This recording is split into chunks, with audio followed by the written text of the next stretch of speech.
now. Containerization is really cool. It is like VMware, except you don't, or it's like virtualization, but like you don't pay for the performance penalty. They're like really nice. Remember the first time you saw Docker doing its thing? You're like, whoa, awesome. I can finally deploy Rails apps without like breaking my servers. So, it's like really sweet, and I really like them, right? And it's nice because they let you move stuff around really easy, right? So I can move stuff between local hosts on my laptop, my development cloud, and my production cloud. And it's the exact same thing, the entire step. That's really powerful, right? And instead of doing the whole, hey, you deploy this, I'm going to the bar, together we test and verify, right? And how you actually do this is up to you. Like I said, there's different workflows. Just find one that works for you and have a plan. Like I said, at Canonical, we use a tool called Mojo to like do all of this, and it makes things nice and fast and easy for us. This one will be controversial. Time to order hardware for the next quarter, right? And I'll be like, what ProLiants are out now that I get to play with? And then we were sitting around, I was like, man, why do we own hardware? Now, like, I'm actually starting to see really, really competent system administrators that like have never been in a data center now, right? The young kids. It's like, nice MacBook. Do you know what a server looks like? I don't care, yay. So that it's very, very, really, this is very interesting, right? Where like you can actually do a lot of things that very large, very complex, without having to like have that initial investment of the hardware. And that's very powerful. That's why cloud is a thing. It's really, really easy to say, you know what? Maybe I should be running some services on the West Coast because there's actual hurricane coming on the East Coast. And I also think it's really interesting how many people I've run into, this is actually kind of embarrassing, that like do understand cloud and AWS. And I'm like, hey, where do you keep your stuff? He's like, US East 1. I was like, you are kind of missing the point, dude. But there's always a hurricane that comes, and then that's when everyone realizes I should really learn how to like move my stuff around. Because that's how the pros do it, and you should do it. And it's like relatively cheap process compared to how it used to be. I used to be on a phone and be like, hey, other university, do you want to do like some kind of like, I'll send you hard drives, you send me, offsite backup, because I don't want to pay for Iron Mountain. Okay, and it's really nice because you get a lot of really cool tools and services that you can like give permissions to, and if a student messes up a system, right, you just blow it away, you don't care anymore, right? As opposed to who's messing with the production, like it was so cool. You join a university and you got a shell account, and that was like really hard to get back in the day. So it was like, that's why I went to college, to get a shell account, right? And you get like your whole thing. Now it's like, man, I could just give someone AWS creds and they go crazy and do all sorts of stuff. And if they mess up, that's fine. We'll just blow it away. It doesn't break my ability to serve production services. Oh my God, I'm running out of time. So you'd like to think, oh yes, this is all amazing. This AWS thing is great. And then I realized, wait a minute. Why would anyone want to deal with the IT department when they have a credit card? And I started to think, hey, wait a minute. I'm also competing with Amazon and Azure and Google Cloud, right? I remember what it's like, I want to run a production service. It's like, yes, follow these steps. Follow this web form, blah, blah, blah, blah, blah. Then we get a PO. Then we get your hardware, and da-da-da-da. Or I could just go to Amazon and not even ever talk to George ever again. That condescending 1990s BOF guy that no one wants to talk to, right? And that is a big deal, right? And then when we talk to companies all the time that do that, there's like a really great pattern where it's like, here's our old stuff in production that works and we don't touch it, right? And then here's our new thing. This is going to be our new cloud. This is our OpenStack or whatever it is we're making. That's going to be, we're going to eventually move all that stuff here, right? And then this dotted box here is all the secret stuff that departments are running in AWS that I have no control over, but I'm responsible for. And you're like, yikes. But that's a thing. That's a thing. So, it's one of those things where it's like you're sounding an alarm to yourself that's saying, these tools are really great, right? But they also empower users to do whatever they want. So in a way, especially if you're like the kind of person that likes to host your own hardware, right? These tools are really great, but those tools, especially if you don't master them, can also be your demise, right? But why? I've tried the cloud. It's like expensive. And George, what you need to learn is you need to learn to punch above your weight, right? And what does that really mean? The gist of what I want to say here is, right, if a bunch of guys at Facebook or Google or Twitter or whatever high-scale Linux thing that runs the modern world is, right, the more you learn to operate at that scale, right, the better off you will be, right? Even if you don't think you need that.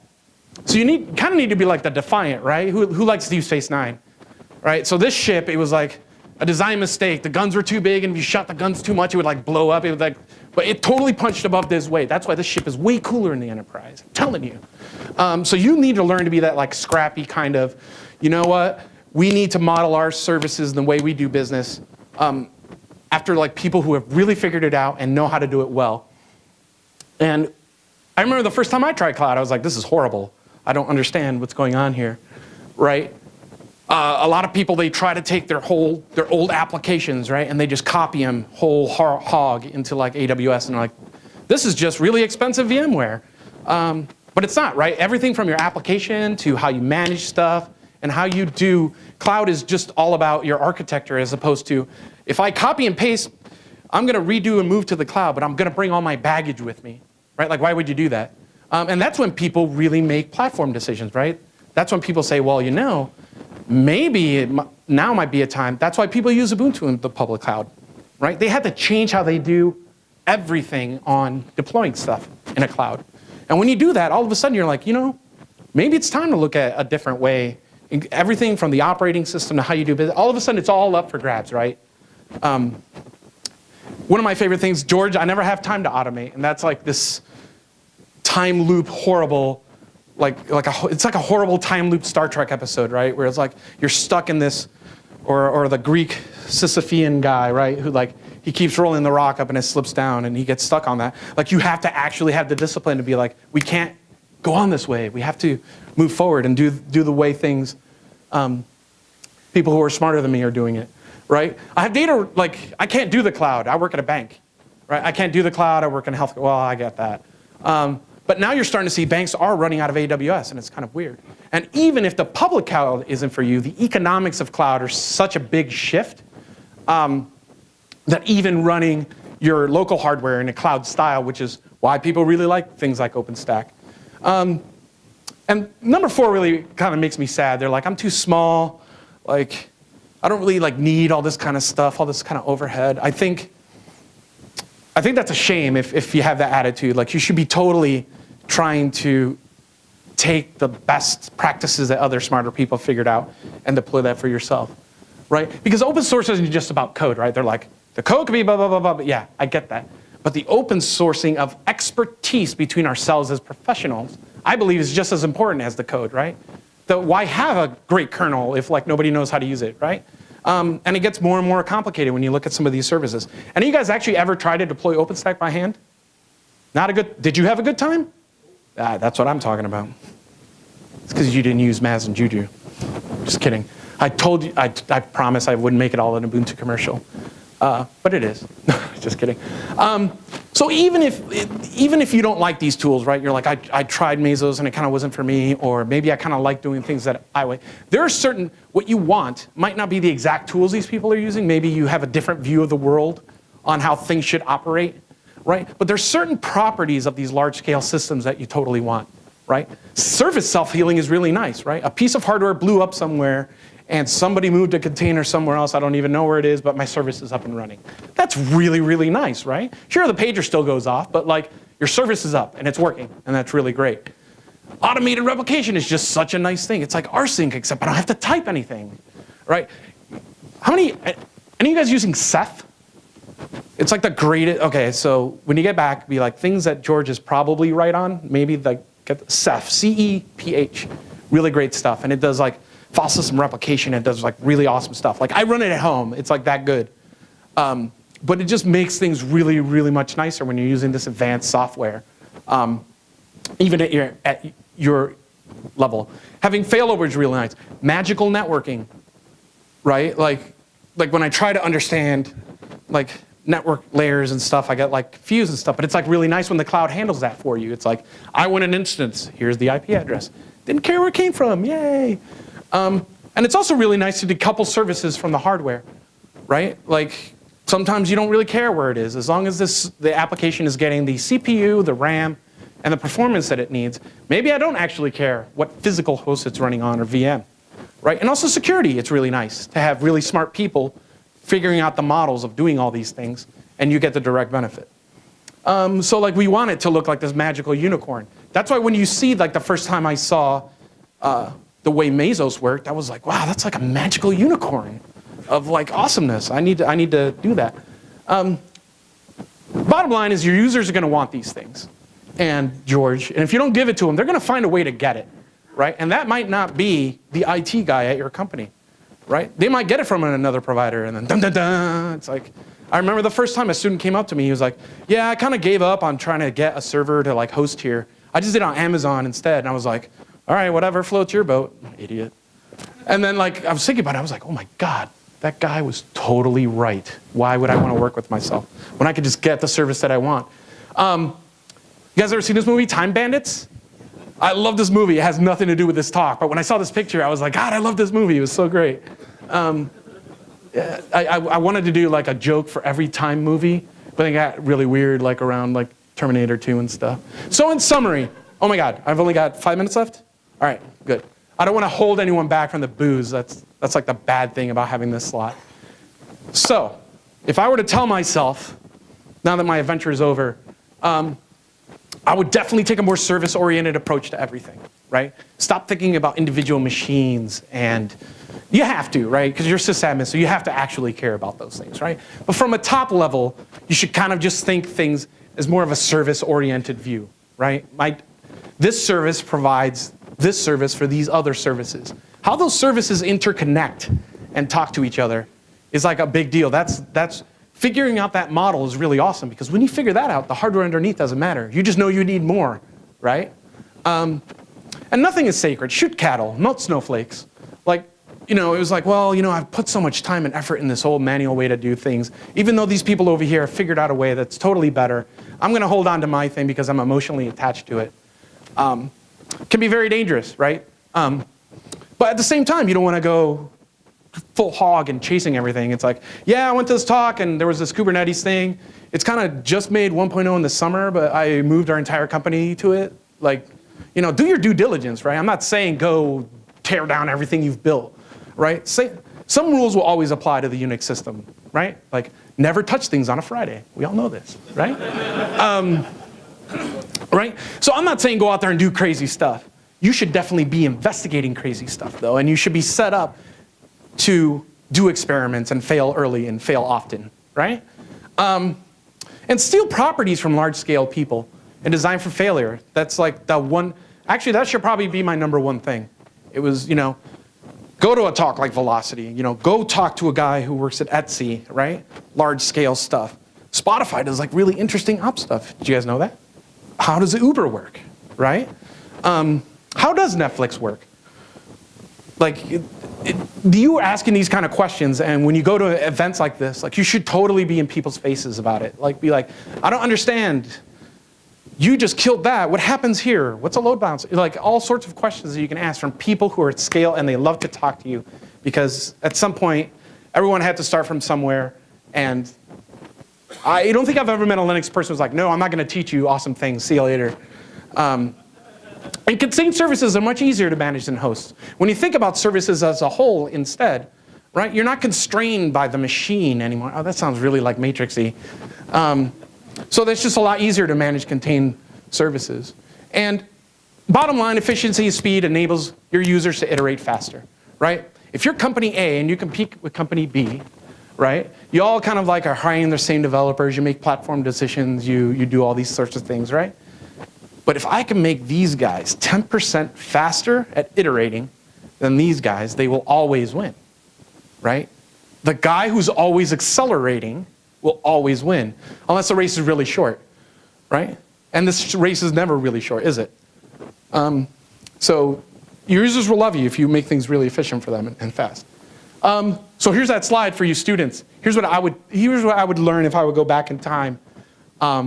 There's certain things that are not on this slide because they're given, right? So like, obviously Docker is one of these things because you need that for a lot of this stuff, right? So I really dig how Mesos does stuff. I think you should definitely investigate that. The whole kind of data center OS as one big scheduler thing is really interesting to me. I do not know as much about Mesos as I should. So that's my personal goal, because I'm still learning this cycle, is to learn more about Mesos and these 75 billion schedulers that you can get for them, and they're very interesting. I've mentioned Kubernetes and also Swarm. I think is very interesting. Apache Spark is really good. If like you haven't realized, if I was a student and go back, definitely I would get a minor in like either statistics or mathematics or something, because this area over here is exploding. IBM by itself is putting 3,500 developers on Spark this year, and that's just one company.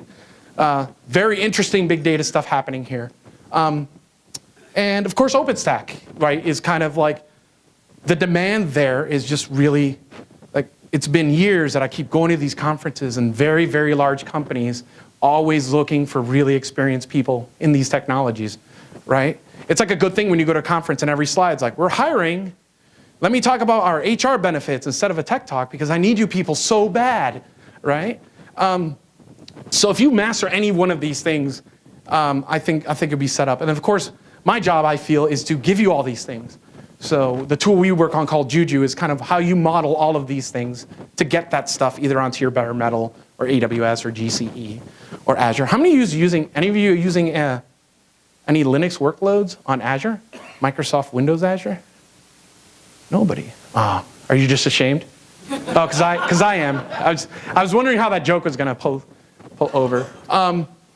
So if you want to help me in any of these things, we're providing stuff that makes all this easier. And if you want to share your code publicly and help build this next thing, I'll even pay for AWS bill. So what we really want is like this new world of like reproducible parts, right? Of Legos, right? When you give everyone basic Legos, like they can build really cool stuff. So art is good. I appreciate art, right? There's like something, looking back, there's something about that system that we designed that was really cool, right? It was unique and everything, and I can appreciate art, right? And that's really good. I think art is great. We should celebrate art. But that's not what we do. We're infrastructure people, right? Fundamentally, whether you like it or not, Linux is an infrastructure thing. It's like the concrete that makes the modern world like live. So art is really cool. We should appreciate art. But the ability to do, and there are obviously containers here. There's like a, get it? Like, right? You know? Right? And then the crane is like Kubernetes, and like Juju's like the guy like driving it. It's like, I got it all figured out. So yeah, so we're infrastructure people. So while art is really cool, your ability to make something reproducible, something observable, something that's easily debugged, that you're sharing across a large swath of people makes things really, really possible. So I was just in Washington, D.C., and I saw the space shuttle, like they had it. And it's a lot bigger than you'd think, right? Because when they put on the rocket, it looks really small, right? And I sat there and I looked up, like underneath, and looked at how complex that thing was. Just the fact that it worked. We put a dude on the moon. Think about that for a second, right? Because like we lose that kind of grand scale where it's like, okay, I'll go in my car, I get music through the internet, right? And oh, that's neat, it pairs, and here's cool mobile things I'm doing, right? And then we kind of tend to forget. It was in the shadow of the space shuttle that I was looking out, and I was like, man, like think of what we accomplished with technology back then, right? Think about all the technology that we're using to like make smartphones and stuff cool. Think about if we were to use that to like actually go to Mars or Saturn or something. I feel like we're really behind in like Arthur C. Clarke timeline. So sorry I talk so long. My wife tells me I talk too fast. I'm trying to not be that spaz guy. Does anyone have any questions or comments? Anyone's like, no, you're wrong. Anything? I don't want to keep anyone from the booze. Yes, sir. For students, how much time do you think we should spend, or, well, more importantly, how much money do you think we should spend in the AWS credits on the cloud? Sure. So the question was, as a student, how much should I spend in AWS on the cloud? So first of all, I feel, especially having worked in education, that the accessibility of that stuff to students should be like a paramount thing, right? Like, I would feel if I was a staff at a university and my students had to pay out of pocket to get computing resources, that I would like really think that sucks.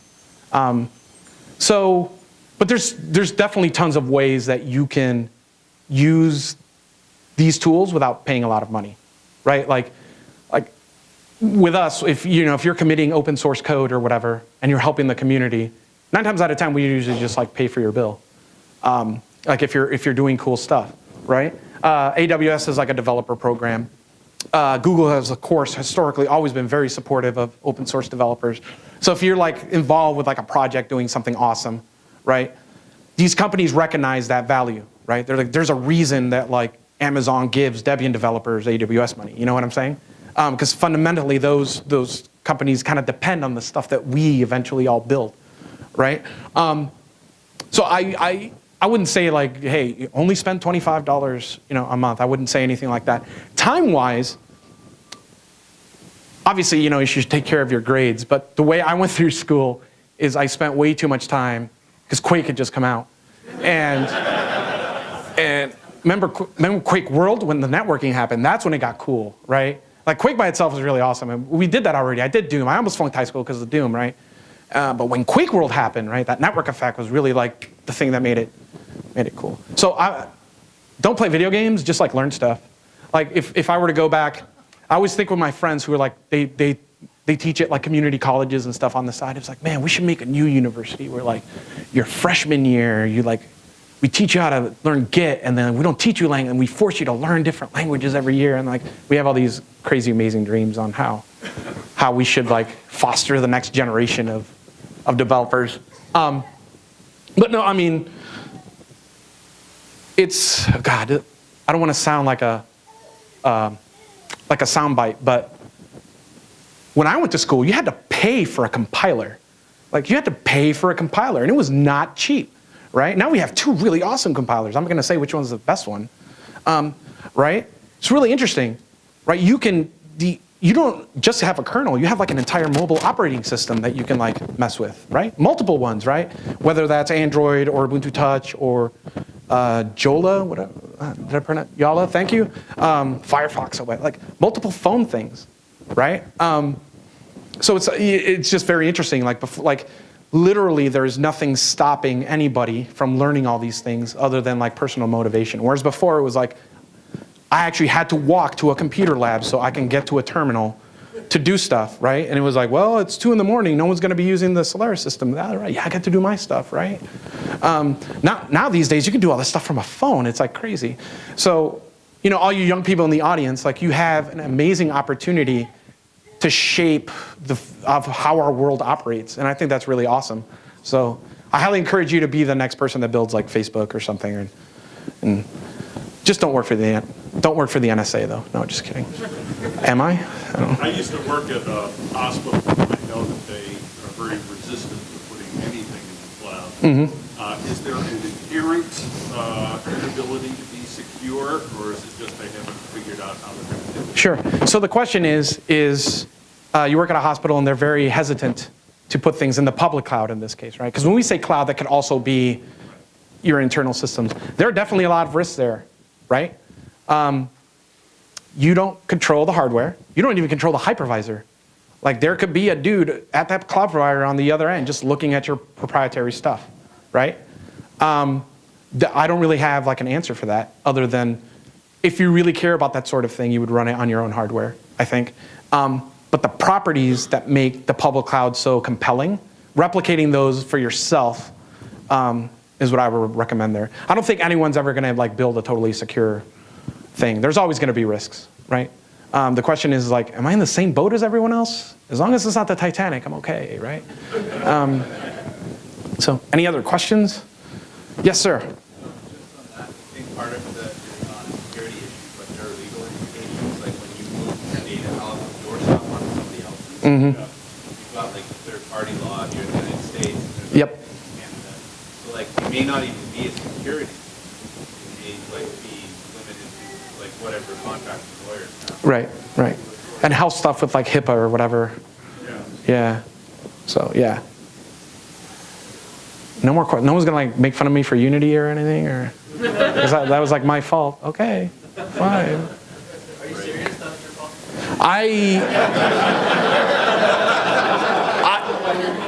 I admit to showing Mark Shuttleworth GNOME Do when I first started, and it was one of the first things to do, like super key type, and then it gives you magically stuff.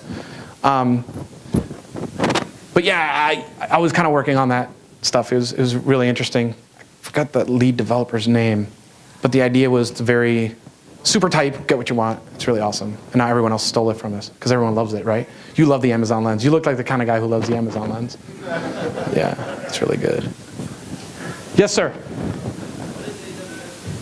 Amazon Web Services. That's a good question. Someone actually Ask what something stands for. So AWS stands for Amazon Web Services, which is a whole suite of things. You'd be surprised what's in there, but it started off as just you got compute, which they call EC2, and you got storage, which is S3.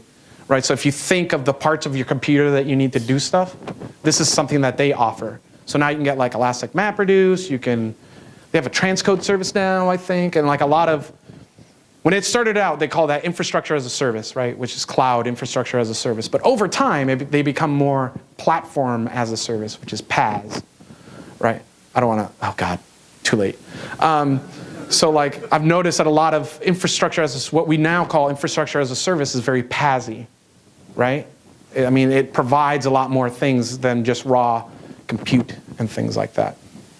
So, yeah, yes. So when Azure first came out, it came out as a PaaS, and then they kind of retooled it to make it more infrastructure as a service. But there's a lot of great PaaSes out there. Actually, a lot of people, remember the first time you saw how Heroku worked? Who's here who's used Heroku? You're like, oh, I don't have to care about the stuff on the back end. There's just Dino things, and they're all named after mechs and stuff. It's like really cool. But there are a lot of great PaaSes out there that you could use if you want to even abstract yourself even more. Things like OpenShift is pretty cool. There's like 50 billion Docker PaaSes out there, and I haven't played with each one. I really need to do that. So if you kind of want a more abstract thing that's a little bit more Heroku-like, and you want to look at a PaaS. Yes, sir? For a student or somebody on a budget who just wants to kind of play around with some cloud type stuff, what do you think about something like DigitalOcean that's like... Oh, absolutely. Absolutely. In fact, you could do a lot of this stuff locally using things like Vagrant. There was a session on Vagrant. We use a lot of Linux containers at Canonical, LXC and LXD. And obviously, like the whole point of Docker is to have that kind of, this is what it would look like in the real life for your applications, right? Whereas LXD and LXC are more like lightweight VMs. So you could definitely play a lot of that stuff on local hosts, like on your laptop. What I'm going to do is I'm going to get like 4 or 5 Raspberry Pi 2s and a switch, and then bam, bam, bam, and then I'm going to deploy OpenStack on them and do all sorts of crazy things. Yes, that's a thing. Like, I think we've deployed, let's see, in real hard, because we have an OpenStack lab, we've deployed OpenStack, I think 11,000 times this cycle. So I'm pretty sure it works if you try it. If you try Ubuntu OpenStack. I hope it works for you. It will, because I'm confident. I'm confident it will. Any other questions or comments? Anyone not understand the Star Trek jokes? That was kind of like a concern to me. See, I knew Linux people wouldn't let me down. Okay, so thank you very much for coming. I'm around all day. Thank you so much for having me. I appreciate it. So I hope you learned something, and please go forth, try this stuff, build the next something awesome so I can retire. Thank you very much. All right, everyone give George another round of applause. I think this is on, right? And this is awesome. All right, if you're a speaker, stand up. Sponsors, stand up. Everyone give another round of applause for these folks. If you have a green ribbon or a red ribbon, come on up here real quick, would you please? Join me on stage. So we are going to have a raffle in a little bit. The raffle is going to be at our after party. Our after party is actually going to be in the Franklin Ballroom, which is way, way, way down behind me. It's in the Hyatt. So once you're near the end of everything, turn right, and that's where our party is. Everyone's welcome. Please join us. It's going to be great. So many folks. These folks right here are what made this happen. Without everyone standing here, we would not have Ohio LinuxFest. So one more round of applause for these folks.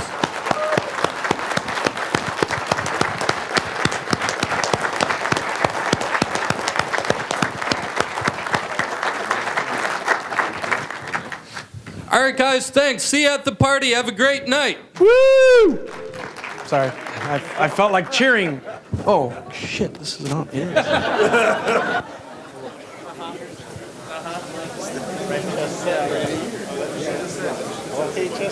I did.